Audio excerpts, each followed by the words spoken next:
Good morning student. आज मैं class 9 का फिजिक्स में पढ़ाने वाला हूँ। ठीक है, हमारा पहला चैप्टर है गति। ठीक है, पहला चैप्टर हमारा क्या है? गति। इसके बारे में जान लेते हैं। पहले गति क्या होता है देखिए बेटा, गति के बारे में पहले समझ लीजिए, तो उसके बाद बताते हैं। जैसे गति का मतलब जैसे आप चल रहे हैं या सारी चीजें कर रहे हैं, आप इसका मतलब जो है कि एक स्थान से दूसरे स्थान तक जाना है। ठीक है भाई, इसी को हम लोग इंग्लिश में मोशन भी कहते हैं भाई, क्योंकि सारी चीजें आती रहती हैं, तो इसको भी जानते रहिए। ठीक है, तो इसका मतलब ये हुआ कि गति की परिभाषा अगर कोई दे तो कोई वस्तु, ध्यान सुनिएगा, कोई वस्तु एक निश्चित समय अंतराल में अपने स्थिति को परिवर्तित करता हो तो वस्तु की यह गति या वस्तु की यह स्थिति परिवर्तन क्या कहलाती है? गति कहलाती है। जैसे मान लीजिए आप अभी जो है 0 मीटर पे स्थित हैं, ठीक है, और अभी आप कहाँ पहुंच गए? 5 मीटर की स्थिति। ठीक है, तो पहले आपकी स्थिति कितनी थी? 0 मीटर पे थी, और कहाँ पर अब है आपकी? 5 मीटर पे। ठीक है, इसका मतलब किसी समय में आपने ऐसा किया होगा। इसका मतलब ये हुआ कि आपने अपनी स्थिति को परिवर्तित किया। ठीक है, क्लियर है? इसका मतलब ये हुआ कि एक निश्चित समय में वस्तु के अपने स्थिति परिवर्तन को गति बोलते हैं। ठीक है, अब इसमें आते हैं कौन कौन से गति होते हैं, किस प्रकार के होते हैं। तो नंबर 1 देखते हैं। नंबर 1 है रेखीय गति। ध्यान से समझिएगा, रेखीय गति। जैसा नाम है रेखीय मतलब रेखीय। ठीक है, मतलब एक रेखा पर, अर्थात कोई वस्तु जो है एक सीधी रेखा पे गति करे, वो आपकी क्या कहलाएगी? रेखीय गति। यानी एक तरह से रेखा की तरह हो तो आपकी क्या कहलाती है? रेखीय गति कहलाती है। जैसे आप देखते होंगे जो गाड़ी मोटर आपके सड़कों पे दौड़ते हैं, ये किस प्रकार की गति है? रेखीय गति है। ठीक है, क्लियर है? नंबर 2 आपका है वृत्तीय गति।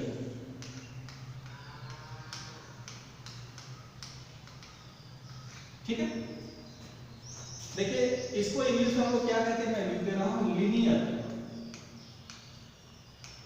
मोशन।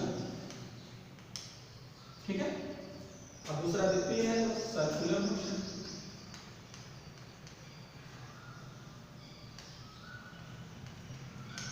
ठीक है, क्लियर? तो सर्कुलर मोशन मतलब एक तरह सर्किल या वृत्त की बात करते हैं। ठीक है, यानी अब कोई वस्तु विस्थापित न हो, दूर न जाए, वो किसी वस्तु के चारों ओर क्या करे? गति करे, तो इस प्रकार की गति क्या कहलाती है? वृत्तीय गति कहलाती है। जैसे आप देखते होंगे वो जो किसी वृत्त के चारों ओर अगर आप घूम रहे हैं या घड़ी आप देखते हैं, वो आपका क्या करता है? वृत्तीय गति करता है। ठीक है, नंबर 3 है आपका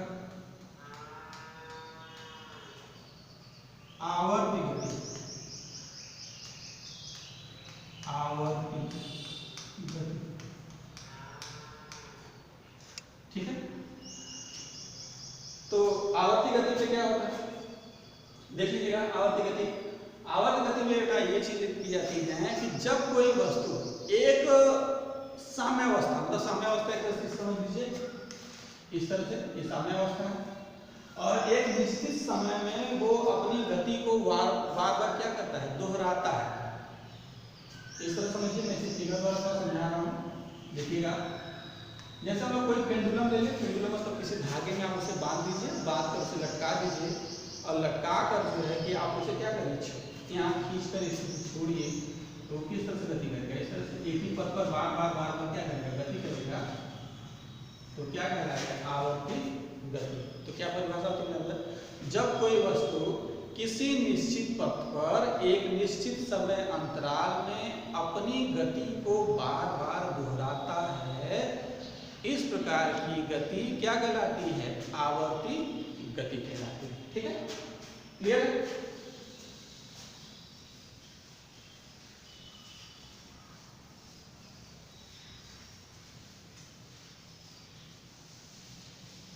अब आगे आते हैं, अगला टॉपिक है आपका चाल।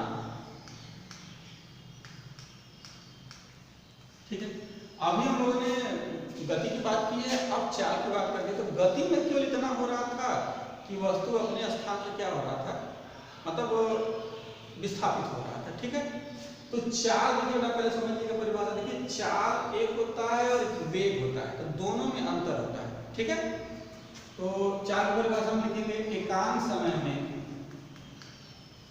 एकांक समय में किसी वस्तु द्वारा, किसी वस्तु द्वारा चली गई दूरी, चली गई दूरी को चाल कहते हैं। ठीक है, अब देखिए एकांक समय में किसी वस्तु द्वारा चली गई दूरी, ये देखिए दूरी, ये खास चीज है यहाँ पर दूरी, क्योंकि पहले चाल से पहले दूरी के बारे में यहाँ पर आया है, तो इसके बारे में जान लेते हैं कि दूरी क्या होती है। तो दूरी देख लीजिए, ध्यान समझिएगा, किसी वस्तु द्वारा चली गई पथ की लंबाई, ध्यान समझिएगा, किसी वस्तु द्वारा चली गई या तय की गई पथ की लंबाई को क्या कहते हैं, दूरी कहते हैं। ठीक है, यानी हम जीरो से चलना शुरू किए और कहां पहुंच गए, इस बिंदु पर पहुंच गए, तो जो ये पथ है, यहां से यहां तक जो पथ है, इस पथ की लंबाई कितनी लंबाई है, उसी को हम लोग क्या बोलेंगे, दूरी बोलेंगे। ठीक है, तो मैं फिर से बता रहा हूं, किसी वस्तु द्वारा किसी समय में चली गई पथ की लंबाई को क्या बोलते हैं, हम लोग दूरी बोलते हैं। ठीक है, क्लियर है? तो चलिए देख लीजिए, अब आते हैं, मैंने कहा कि एकांक समय में किसी वस्तु द्वारा चली दूरी को क्या बोलते हैं, हम लोग चाल बोलते हैं। ठीक है, तो लिख लेते हैं, आता है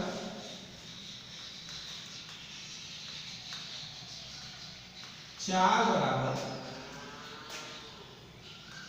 दूरी बटा समय।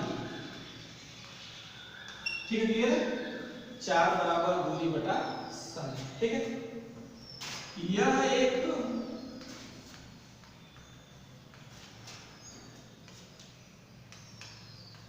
अदिश राशि है। ठीक है, अदिश का मतलब होता है स्केलर, इसी को इंग्लिश में क्या बोलते हैं, स्केलर।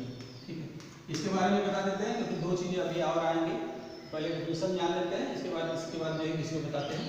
तो एकांक समय में किसी वस्तु द्वारा चली गई दूरी को क्या बोलते हैं, चाल बोलते हैं, अर्थात चाल बराबर दूरी बटा समय। यह एक क्या है, अदिश राशि है। ठीक है, और मात्रक भी आता है, तो चाल का मात्रक होता है, चाल का मात्रक मीटर पर सेकेंड।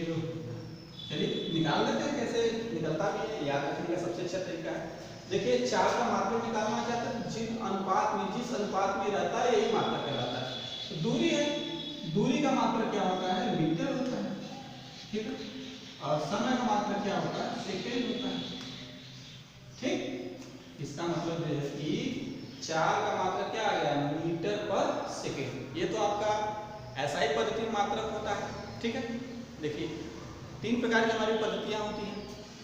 एक एसआई पद्धति होती है, स्टैंडर्ड यूनिट्स में आता है, और एक आपका आता है एमकेएस पद्धति आता है, और एक सीजीएस पद्धति आता है। ठीक है, तो एमकेएस पद्धति, एमकेएस, ठीक है, तो एमकेएस आपका मास के लिए आपका आ जाएगा, द्रव्यमान के लिए किलोमीटर आपका आ जाएगा दूरी के लिए, और यह आपका आ जाएगा सेकंड मतलब समय। ठीक है,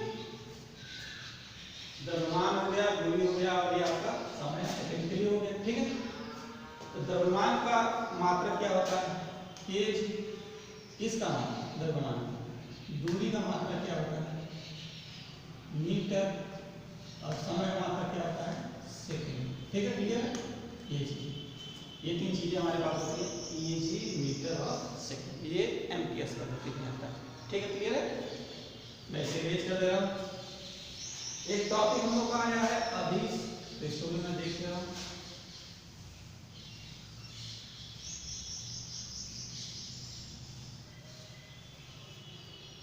अदिश राशि,